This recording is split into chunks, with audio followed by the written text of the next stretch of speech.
प्रभु यीशु मसीह के मधुर नाम में आप सबको शालोम। आप सब अच्छे हैं? मैं आशा करता हूं कि आप सभी अच्छे होंगे। आइए अपने हाथों में बाइबल ले लें। शमूएल की दूसरी पुस्तक 2 अध्याय 8, 9, 10 और 11वां वचन सब मिलकर पढ़ेंगे। परंतु नेर का पुत्र अबनेर, जो शाऊल का प्रधान सेनापति था, उसने शाऊल के पुत्र इशबोशेत को संग ले पार जाकर महनेम में पहुंचाया और उसे गिलाद, अश्शूरियों के देश, इज्रेल, एप्रेम, बिन्यामीन वरन समस्त इज़राइल प्रदेश पर राजा नियुक्त किया। शाऊल का पुत्र इशबोशेत 40 वर्ष का था जब वह इज़राइल पर राज्य करने लगा और 2 वर्ष तक राज्य करता रहा। परंतु यहूदा का घराना दाऊद के पक्ष में रहा और दाऊद का हेब्रोन में यहूदा के घराने पर राज्य करने का समय 7.5 वर्ष का था। प्रिय, हम शमूएल की पहली पुस्तक में मनुष्यों के द्वारा चुने गए राजा के विषय में देखते हैं और शमूएल की दूसरी पुस्तक में परमेश्वर के द्वारा चुने गए राजा के विषय में देखते हैं। पिछले कुछ समय से हम परमेश्वर के द्वारा चुने गए राजा के विषय में ध्यान करते हुए आ रहे हैं। दाऊद को परमेश्वर राजा के रूप में अभिषेक किया। इजरायलियों के ऊपर राजा होना है, इस आशा के साथ परमेश्वर ने दाऊद को लगभग 13 से 14 वर्ष पहले उसके घर शमूएल को भेजकर अभिषेक किया। वास्तव में दाऊद को बहुत पहले राजा बन जाना था, लेकिन उस समय जो इज़राइल देश पर राज्य कर रहा था, शाऊल बहुत ढीठ था, परमेश्वर की इच्छा के विरोध में जी रहा था। परमेश्वर ने उसे राजा होने से तिरस्कार किया है। परमेश्वर ने दाऊद को राजा के रूप में चुन लिया है। इज़राइल देश पर दाऊद को राजा के रूप में राज्य करना है, ये परमेश्वर की इच्छा है। ये बात शाऊल को मालूम होने पर भी परमेश्वर की इच्छा के विरुद्ध उस सिंहासन पे कब्जा करके बैठ गया।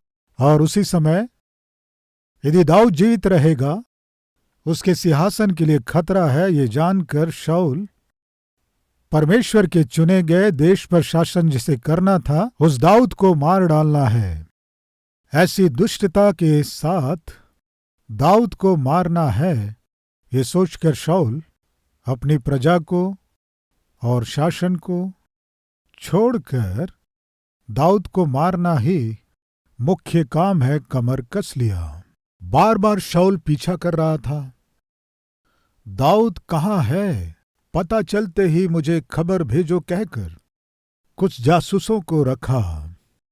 दाऊद जहां भी छिपता था, तुरंत शाऊल को समाचार मिल जाता था और दाऊद को मारने के लिए शाऊल निकल कर आता था और दाऊद अपनी जान बचाने के लिए वहां से भाग जाता।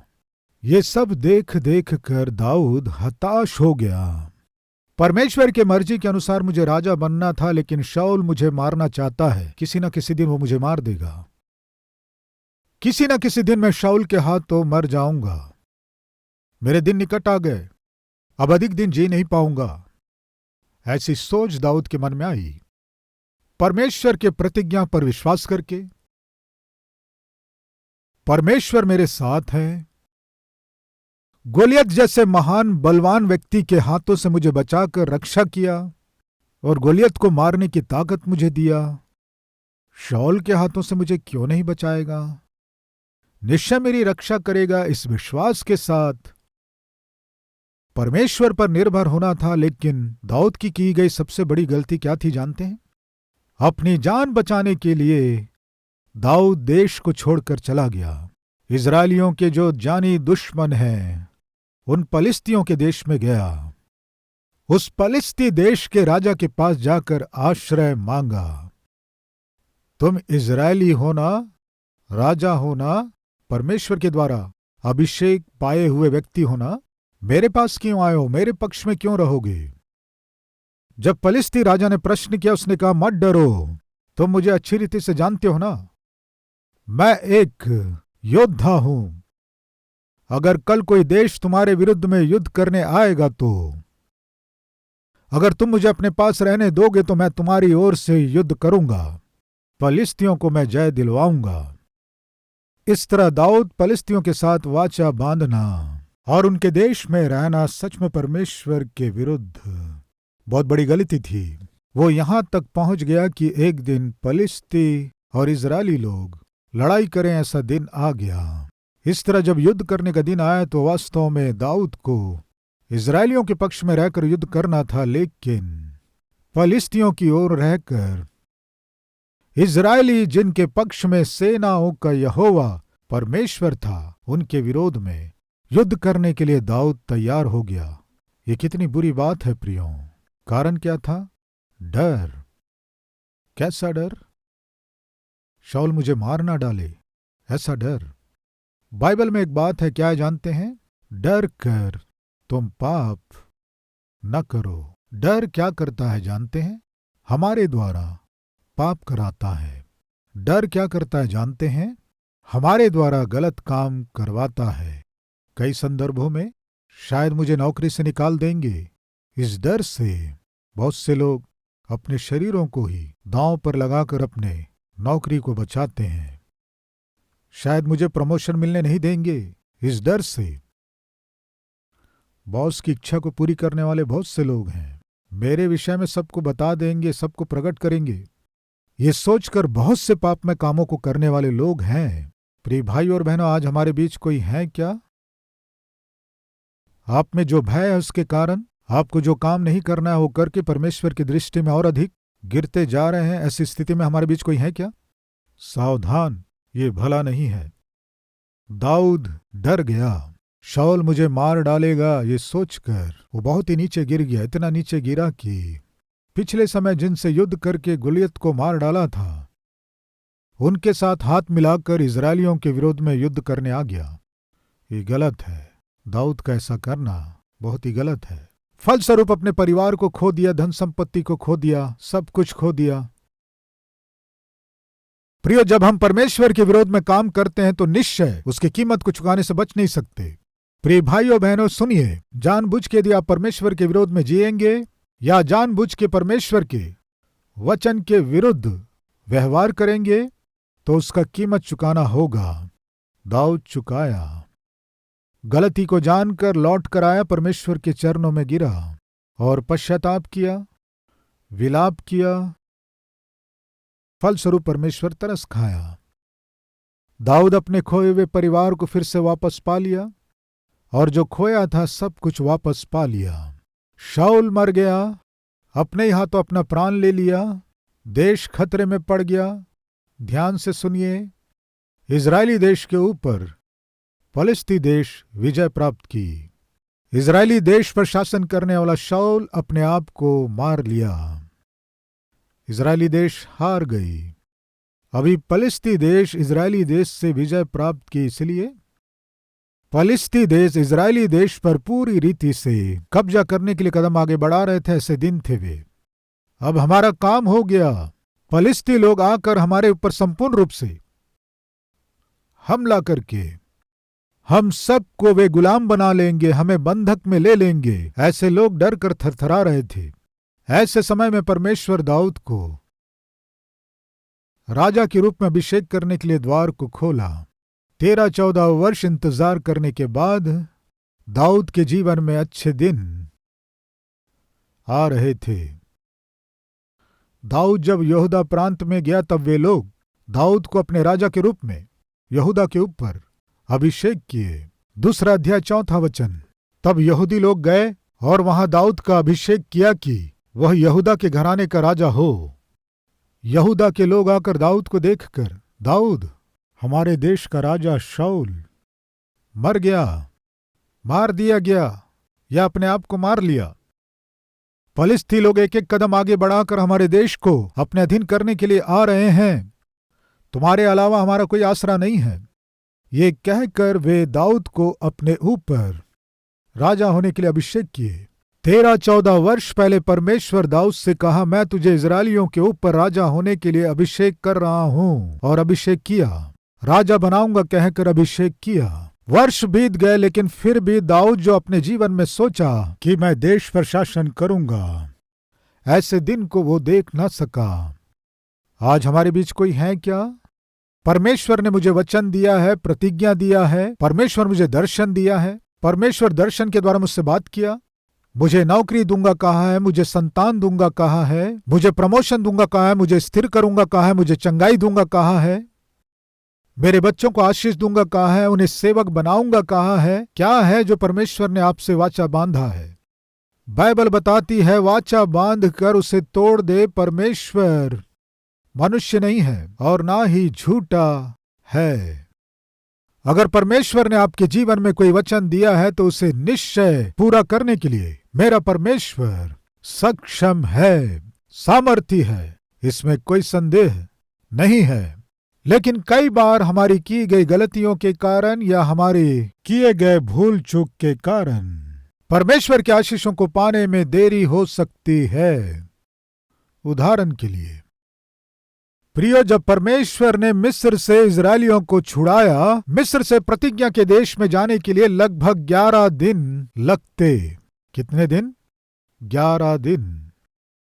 परमेश्वर ने उन्हें जिस देश को देने की प्रतिज्ञा की थी, उस दूध और मधु बहने वाले देश को अपने अधीन करके वहां जो कुछ था उन सब का अनुभव करना था। इन इजरायलियों को जंगल में यात्रा करते समय बार बार परमेश्वर के विरुद्ध वे बलवा किए, बार बार परमेश्वर को रिस दिलाए, बार बार परमेश्वर से सवाल किए, बार बार परमेश्वर की परीक्षा की। 11 दिनों में उन्हें अपने मंजिल तक पहुंच जाना था। 11 सप्ताह हो गए, 11 महीने हो गए, 11 वर्ष हो गए, 22 वर्ष हो गए, 30 वर्ष हो गए, 40 वर्ष हो गए। जिस मंजिल तक उन्हें पहुंचना था पहुंच ना सके। कारण क्या था? क्या परमेश्वर देरी किया? नहीं प्रियो। तो फिर ये लोग परमेश्वर के विरुद्ध व्यवहार किए, इसलिए जिस मंजिल तक उन्हें पहुंचना था पहुंच ना सके। प्रिय भाइयों बहनों, आज आपके जीवन में इस वचन को सुनने वालों में कोई है क्या? मेरे जीवन में मैं जो सोच रहा हूं नहीं हो रहा है। जिस मंजिल तक मुझे पहुंचना है पहुंच नहीं सक रहा हूं। जिस तक पहुंचना है पहुंच नहीं पा रहा हूं। जिसे पाना है पा नहीं सक रहा हूं। कारण क्या है? मुझे समझ में नहीं आ रहा है। क्यों देरी हो रही है? अगर आप सोच रहे हैं क्यों देरी हो रही है, क्यों देरी हो रही है, आपके जानकर या अनजाने में किए गए गलतियों के कारण ही आपको जिन आशीषों को पाना है वे आप पा ना सको, वे आपसे दूर हो रहे होंगे। एक बार सोचिए, इजरायलियों के जीवन में जिस मंजिल तक उन्हें पहुंचना था, वहां तक जिस समय तक उन्हें पहुंचना था नहीं पहुंच सके। इसका कारण क्या है कि वे बार बार परमेश्वर के विरुद्ध बलवा किए, परमेश्वर की आज्ञा को तोड़े, परमेश्वर के विरुद्ध में बात किए, काम किए, अपने आप को अपवित्र किए। फलस्वरूप बीच में ही जंगल में नाश हो गए। बाइबल बताती है परमेश्वर बिना किसी कारण के किसी को भी दुख देता नहीं है। अगर आज यदि आप दुखी हैं या परेशान हैं या व्याकुल हैं तो इसका कारण परमेश्वर नहीं है, इसे जान लें। उस दिन दाऊद को 11 वर्ष इंतजार करना पड़ा। 11 वर्ष तक इंतजार करने का कारण एक शाऊल था, रुकावट बन गया था, और दूसरा दाऊद का अविश्वास उसके पांव के लिए बंधक बन गए थे। और जब उसे राजा के रूप में अभिषेक किया जाना था, उस समय वो अभिषेक नहीं किया गया।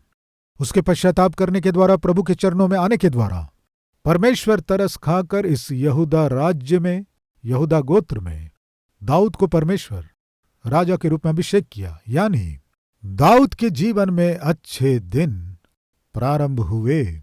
जिस परमेश्वर ने दाऊद के जीवन में अच्छे दिन प्रारंभ किया, कब? देरी हो रही है। मेरे जीवन में जिन आशीषों को मुझे पाना है, जिस अधिकार को पाना है, वो देरी हो रही है। जब वो सोच रहा था तब परमेश्वर क्या किया? दाऊद के जीवन में आशीष और अधिकार का स्वाद चख सके अवसर प्रदान किया, द्वारों को खोला। प्रियो, आप अपने जीवन में भी देरी हो रही है सोचकर जिसके विषय में आप मन में सोच रहे हैं, निराश और हताश हो चुके हैं। आपके लिए खुशखबरी है, जिस परमेश्वर ने दाऊद के जीवन में अच्छे दिन को प्रारंभ किया, वही परमेश्वर आपके जीवन में भी अच्छे दिन प्रदान करने जा रहा है। इस सत्य को ना भूले, विनती कर रहा हूं।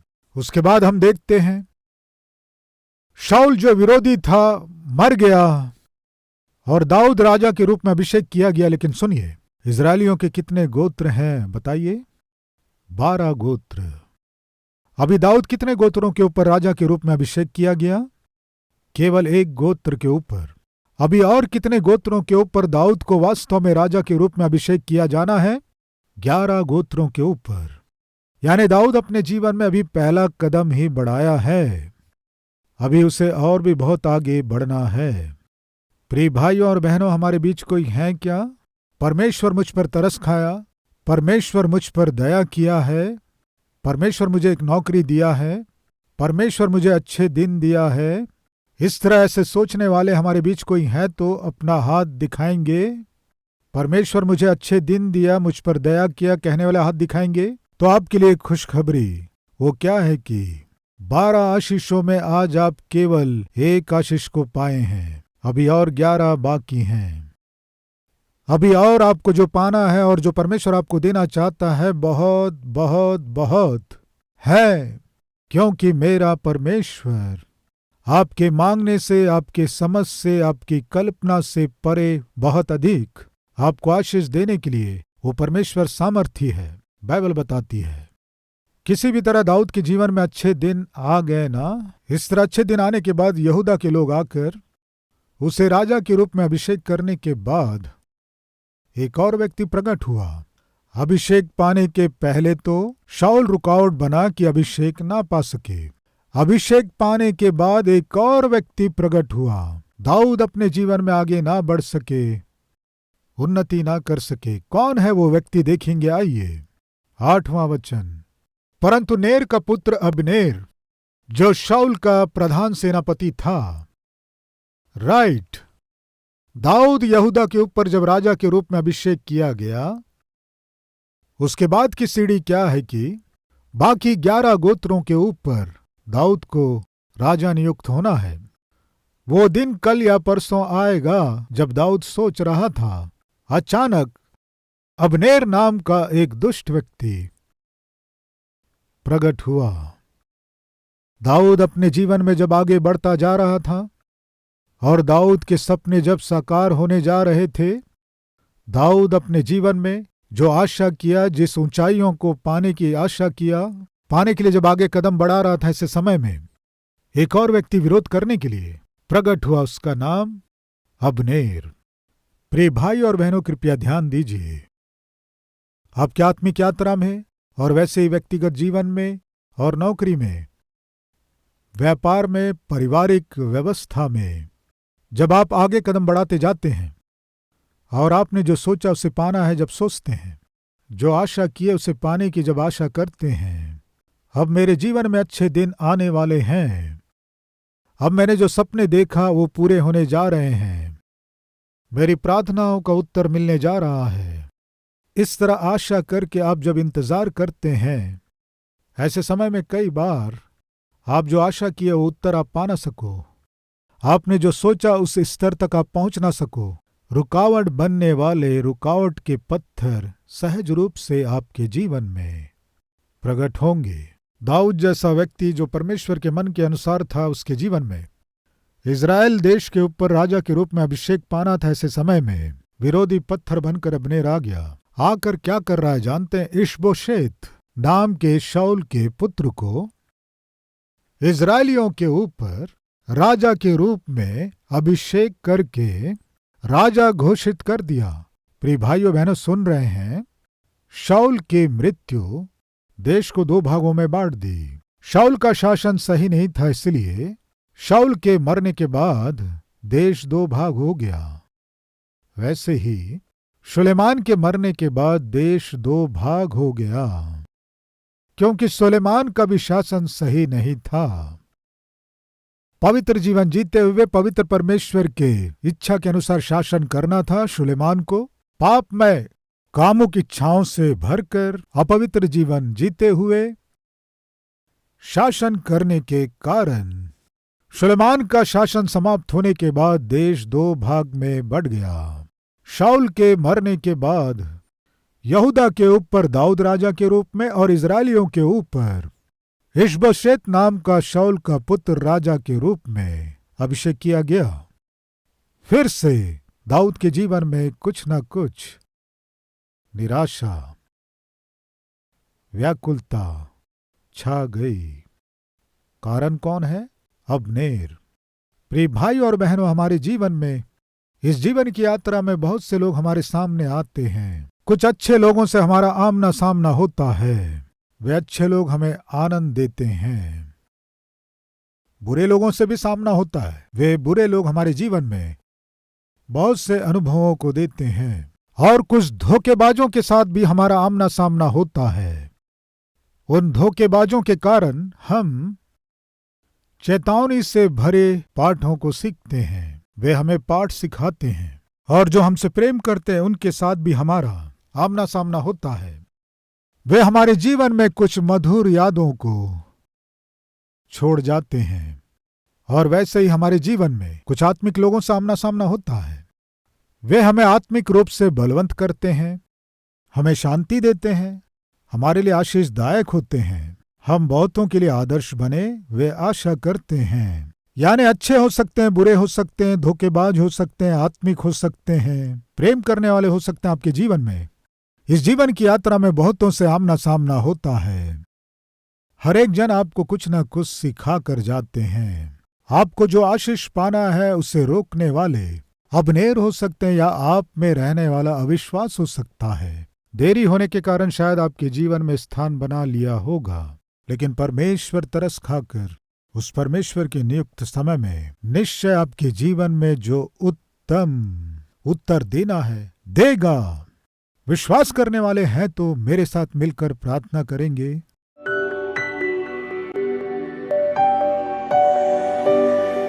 महान पवित्र प्रेमी परमेश्वर पिता, बोए गए इस वचन को फलवंत कीजिए पिता। अब से तेरी इच्छा के अनुसार हम जी सकें, सहायता कीजिए पिता। हमारे जीवन में प्रार्थनाओं का उत्तर मिलने में देरी होने पर भी, हमारी कोशिशें सफल नहीं होने पर भी, हम अपने आप को जांच कर हमारी अनाज्ञाकारिता, पवित्रता, अविश्वास पिता इन्हें जानकर, मानकर, छोड़कर पिता आपके चरणों में आएंगे तो निश्चय आप तरस खाएंगे। देरी हो रही है जिसमें हम सोच रहे हैं उसमें अद्भुत काम करके पिता हमारे लिए जो उत्तम आशीषों को आप रखे हैं उसे आप हमें देंगे। ऐसा वचन आज आप हमें देकर हमारे विश्वास को दृढ़ किए, आपका धन्यवाद करते हैं पिता। जो जो भाई बहन अपनी आवश्यकताओं के लिए आपकी उपस्थिति में इस समय प्रार्थना कर रहे हैं, उन आवश्यकताओं को प्रभु जी पूरा करके आप अपने नाम की महिमा लीजिए। यीशु मसीह के नाम से मांगते हैं पिता, आमीन। प्रिय, अब से आप अपने जीवन से प्रभु को दिखा सके ऐसे आत्मिक व्यक्ति के रूप में आप बढ़ सकें, मन से चाहता हूं। इस संदेश के द्वारा आपने आशीष पाया है तो लाइक कीजिए और बहुतों को शेयर कीजिए। और उतना ही नहीं, एक कमेंट कीजिए, उसे मैं पढ़ूंगा, प्रभु की महिमा करूंगा। फिर मिलेंगे, तब तक के लिए शलोम।